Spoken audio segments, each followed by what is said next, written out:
Company featured. Welcome to this Stockbox interview. This interview is for information only and should not be considered as investment advice or a recommendation to buy shares in the company featured. Welcome to this Stockbox interview.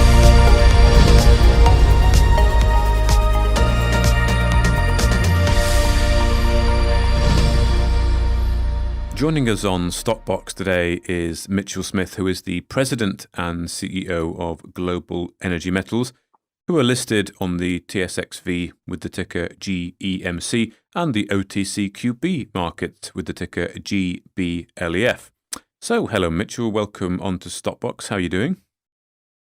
Doing very well. Thank you very much for having me on today. It's good to be talking to you, Mitchell. It's obviously the first time that we're speaking here and probably the first time our listeners will be learning about the company. So I wonder if you can perhaps start us off by just introducing the company, the sort of projects you're into, and really what you're all about, the high-level overview. Of course, no, for sure. So Global Energy Metals offers our investors exposure to what we consider to be a mega trend opportunity, and that's the growing rechargeable battery and electric vehicle market. And we're doing that through a diversified global portfolio of exploration and growth stage battery mineral assets with a focus on copper, nickel, and cobalt. Okay. I like the phrase you used there, mega trend opportunity. Can you elaborate on that a bit more? Do you really see something significant coming down the line, particularly in these commodities? We do.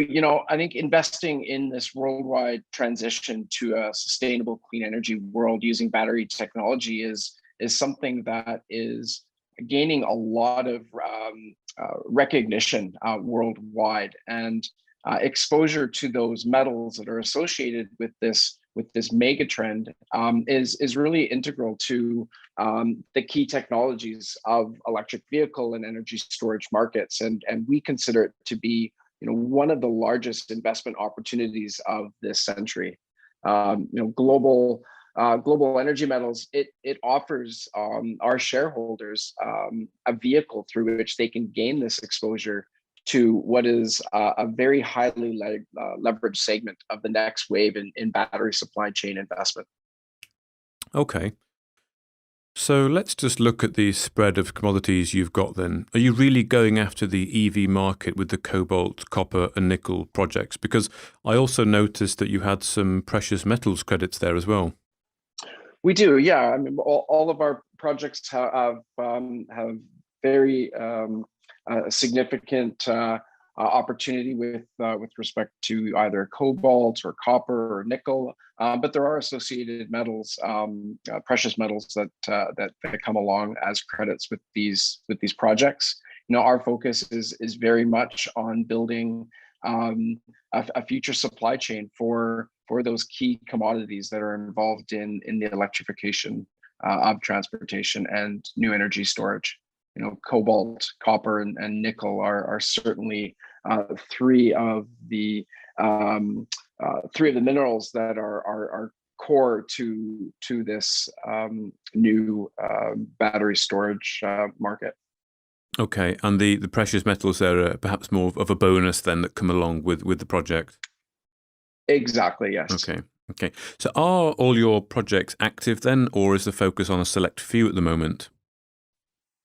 Yeah, we have a somewhat unique strategy in that it's a three-pillar approach where we look at acquisitions, we look at exploration and development, and we look at peer collaboration as a strategy to move our company forward.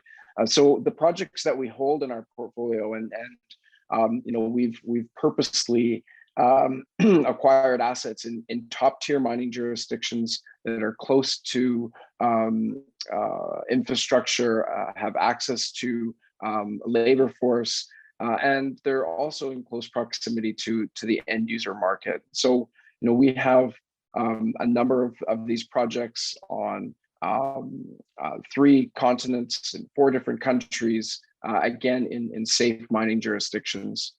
The projects that we're currently working on are in in the United States, in Nevada and Idaho. However, we do have the collaboration side of our strategy, where we have peer-based peer group companies also working with us to advance the projects, and that can be seen with our project in Australia, for instance, with our partnership with Metal Bank, and in Norway with our partnership with Scandinavian Resources, which is also an Australian group. Okay. So you mentioned there that the spread of jurisdictions being top tier. Obviously, you're in North America, Australia, and also you've got the Norway project there as well. You said, is this because this is where you think the market's going to be? I mean, who are going to be the buyers for these commodities? Where are they going to be based? Yeah, and diversification of our assets has been very key, and whether it be jurisdictional or commodity based, this diversification is something that we believe is important to have within the portfolio. There's a lot more emphasis on regional supply and security of raw materials that are going into these batteries, into the batteries and energy storage. There's a focus in North America, from the United States, from Canada, to shore supply up regionally, and create a market and an industry within North America. The same can be said with Europe, and Australia has a internal market, but they're also in close proximity to some of the Asian markets, which make up the majority of battery metal refining and processing and end use market. And do you think that you might be seeing a problem, or maybe a perfect storm is a better word, in the market in the future, where there might be a supply-demand problem, and manufacturers and companies will be looking to source really locally as best they can to secure the commodity they need to build these batteries? For sure. I mean, governments across the globe, they're setting more aggressive targets on internal combustion engine bans, and automakers are responding by developing a diverse range of electric models to create a new emission-free world. However, given all this uptick in material demand, there are certainly concerns about whether supply can keep up. And in addition to that, I mean, many of the sources of current supply are in areas with particularly high levels of political or social and environmental risk. So having these raw materials originate from difficult locations with high levels of risk, adds yet another level of complexity to sourcing.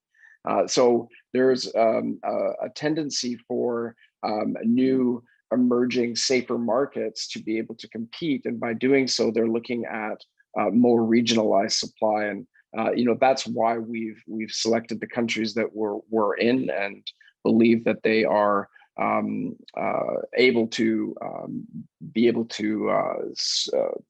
fuel the future source of supply for these critical battery metals. Okay.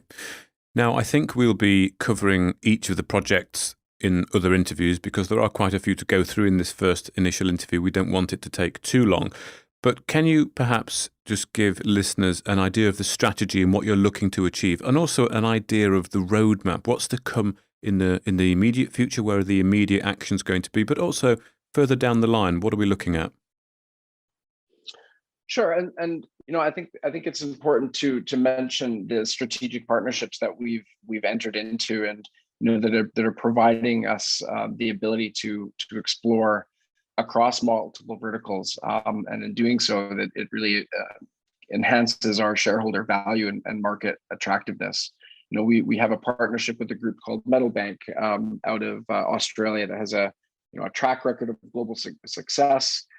They've been able to bring discoveries to mine development and project sale in the billions of dollars. So we're using their experience and pedigree to aggressively advance our Millennium project in Queensland, Australia. We've just recently partnered with a group called American Battery Technology Company, who are a recycling and processing a group out of the United States, led by ex former management and leadership at Tesla and Apple, and really building a circular supply for the battery metal industry. And so we're partnering with them to provide them material from our exploration work that we're doing in Nevada at our Lovelock and Treasure Box projects, and creating battery grade cobalt and nickel and copper material that can be tested and applied towards the end use battery market. And we have projects in Norway, as I mentioned, which is an emerging battery manufacturing hub that is also looking to secure material sourced locally within the Scandinavian peninsula. There's a number of new factories that are being built there, Freyr, Northvolt, to name a few, and they're very keen on having a European source of their raw material. We have these very strong battery metal projects. We have very strong teams that we've aligned with that are advancing those projects. Some of them, for instance, the ones that we have in Nevada, the Lovelock and Treasure Box project, or the Monument Peak project in Idaho, we're funding the development on those. But other projects, like in Millennium, our partners are using their balance sheets to advance those projects forward. Okay. And are there any activities or highlights of activities perhaps that are going on at the moment, or you expect to complete soon? Yes, actually, we're very excited about a drilling program in Nevada that we're about to commence on very shortly. We've just announced the mobilization of drill rigs to site, and crew will be showing up very soon. And we look forward to conducting the first ever modern drill program on what is historically been a very high grade cobalt, nickel, copper project in Nevada, which is a fantastic jurisdiction to obviously conduct exploration in.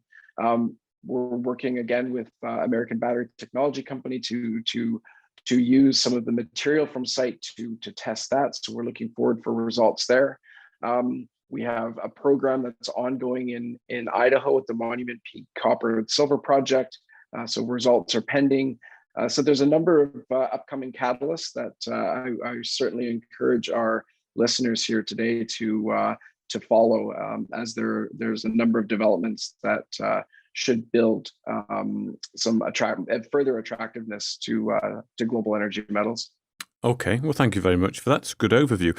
I wonder if I can ask you to finish us off today by just perhaps giving investors 3 reasons as to why they might consider investing in global energy metals.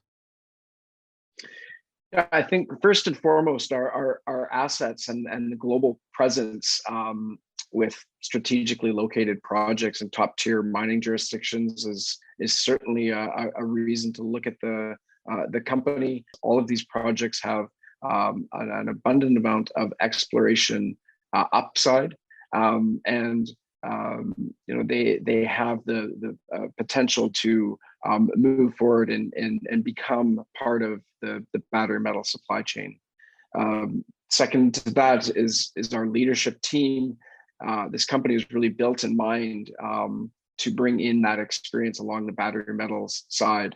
And we have a group of individuals who are experts in their field, whether it be within the battery supply chain or with building mines or within exploration or marketing. And we're looking to execute on our strategy and certainly rely on these people. And the third is the collaboration and the partnerships that we've been able to establish. And we're collaborating with industry peers using in-house technology to prove recovery rates to multiple battery metals and highlight the ability to create battery grade material suitable for battery production. This is something that's very exciting to us, and I think is very unique in being able to bring in the minds of groups from Apple and Tesla and utilize their technology on the material that we have. So we're certainly very excited about that. Okay. Well, Mitchell Smith, the President and CEO of Global Energy Metals, thank you very much for your time today. Excellent. Well, thank you very much. We look forward to updating listeners in the very near future. Thank you for listening to this Stockbox interview. For more information, interviews and videos, visit our website at stockboxmedia.com or give us a follow on Twitter by searching @StockboxMedia.